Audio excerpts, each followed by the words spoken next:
तो जो उनसा बेसिकली फंडा क्या होता है इसका रिवर्स एक्विजिशन का, वो ये होता है कि जहाँ पे अकाउंटिंग एक्वायरर और लीगल एक्वायरर सेम नहीं होता, यहाँ पे अलग अलग होता है, यानी कि उल्टा केस होता है। लीगली में तो कुछ और दिखेगा कि लीगल एक्वायरर कुछ और है, लेकिन जब उसको इन सब्सटेंस देखेंगे हमारे इंडेक्स किस पे बेस्ड हैं, सब्सटेंस ओवर फॉर्म के ऊपर बेस्ड हैं, तो वो बेसिकली उस चीज़ के डिफरेंस के कारण यहाँ पे होता है। हमें true and fair picture present करनी होती है। लीगली एस्पेक्ट से देखें तो एक्वायरर कोई और होता है, और अगर आप इन सब्सटेंस देखें तो एक्वायरर शायद कोई और निकल के आएगा। तो वहीं पे यहाँ पे देखते हैं कि अब हमें क्वेश्चन में तो लिखा था कि सर एंटिटी जो सी ए है, कैमरामैन ध्यान दो, तो जो एंटिटी ए है उसने शेयर इशू करे हैं, तो लीगली तो लग रहा है कि भैया एंटिटी ए है वो एक्वायरर है, लेकिन यहाँ पे देखिए, यहाँ पे क्वेश्चन ने भी बता दिया कि एंटिटी ए है वो लीगल पेरेंट तो है, लेकिन अकाउंटिंग में एक्वायरी है, अकाउंटिंग एक्वायरर कोई और एंटिटी भी है। मैं मान के चल रहा हूँ आपको इसका बेसिक मतलब पता है इन चीज़ों का। अभी यहाँ पे हम सिर्फ और सिर्फ एग्ज़ाम ओरिएंटेड इन क्वेश्चन का एनालिसिस करने आए हैं ऑन डिमांड, ठीक है जी। तो ये मैंने आपको पहला क्वेश्चन पढ़ाया, इसके बाद मैं आपको इलस्ट्रेशन 38 पढ़ा रहा हूँ। तो इलस्ट्रेशन 38 क्या कह रही है, जो AX लिमिटेड है और BX लिमिटेड है, दोनों अमेलगमेट होके एक नई कंपनी बन गई है BX लिमिटेड। हालांकि पिछले क्वेश्चन में आपने ऐसा नहीं देखा कोई नई कंपनी नहीं बनी थी, वहाँ पे A लिमिटेड ने B को एक्वायर किया था, वहाँ कोई एंटिटी फॉर्म नहीं हुई थी, A ने B को अपने अंदर एब्जॉर्व कर लिया। लेकिन यहाँ पर क्या है, दो अलग अलग कंपनियाँ हैं, ये मिल के इन्होंने एक नई कंपनी बना ली है, जिसके शेयर की फेस वैल्यू 10 रुपये है, और ठीक है जी, एग्जिस्टिंग बिजनेसेस को टेक ओवर कर लिया गया है। ये बैलेंस शीट दे रखी है, इसमें से AX के जो शेयर हैं वो 6 लाख शेयर हैं, BX के पास 7 लाख शेयर हैं 10-10 रुपये वाले। इसके बाद नीचे का कह रहा है ABX issued requisite number of shares to discharge the claims of the equity share holders of the transfer company. Also the new debentures were issued in exchange of the old series of the both the companies.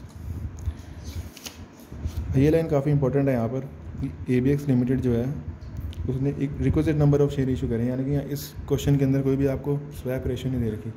यहाँ पे बोला कि जितने जितने share जिसके बनेंगे उस basis पे हम नहीं देंगे। अब देखते हैं किस बेसिस पे इनको शेयर मिलेंगे।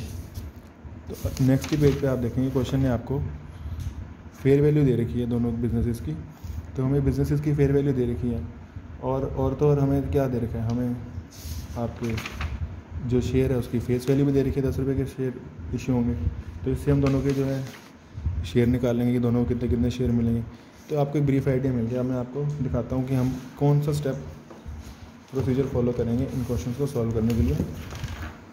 चलिए, तो राइटिंग से आप कॉम्प्रोमाइज़ करेंगे थोड़ा थोड़ा, ठीक है जी।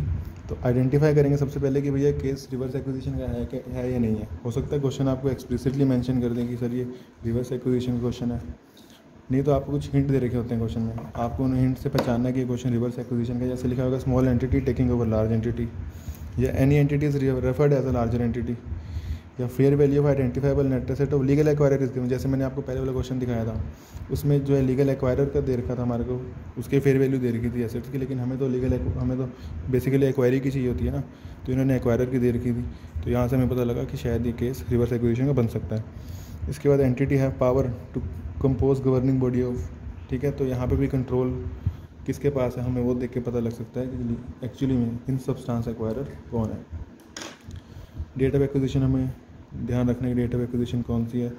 इसके बाद जो सिरदर्द है सबसे बड़ा, वो है परचेज कंसिडरेशन की कैलकुलेशन, जिसके लिए मैं आपके पास आज यहाँ पर ये वीडियो बनाने के लिए आया हूँ, ठीक है जी।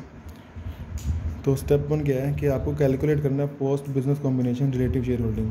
जैसे कि बिज़नेस कॉम्बिनेशन होने के बाद जिसको जो शेयर मिलने थे, कॉम्बिनेशन में मिलने के बाद क्या पोजीशन बन के आ रही है।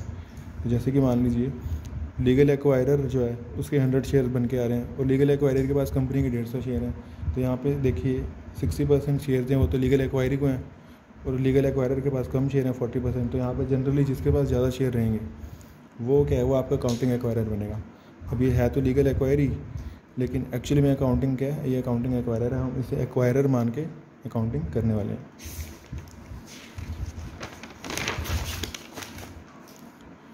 अच्छा, अब दोनों क्वेश्चन का मैंने यहाँ पे हूबहू कंपैरिजन कर दिया है, जिससे आपको भी कोई कन्फ्यूजन नहीं रहेगी कि क्वेश्चन में आपको साथ के साथ साइमल्टेनियसली आपको प्रोसीजर भी समझ आएगा और आपको दोनों क्वेश्चन भी समझ आने वाले हैं कि क्या चल रहा है। तो देखिए ये क्वेश्चन है जो उनसा टेस्ट नॉलेज का, मैंने आपके साथ पहला क्वेश्चन डिस्कस करा था, और यहाँ पे मैंने लिखा हुआ है कि जो आपके लिए आपके पास इलस्ट्रेशन 38 का जो क्वेश्चन था जी। तो पहले बात करते हैं टेस्ट नॉलेज वाले क्वेश्चन में। वहाँ पे एग्जिस्टिंग शेयर जो थे लीगल एक्वायरर के वो 100 थे बैलेंस शीट के अंदर। दिखाऊंगे आपको मैं।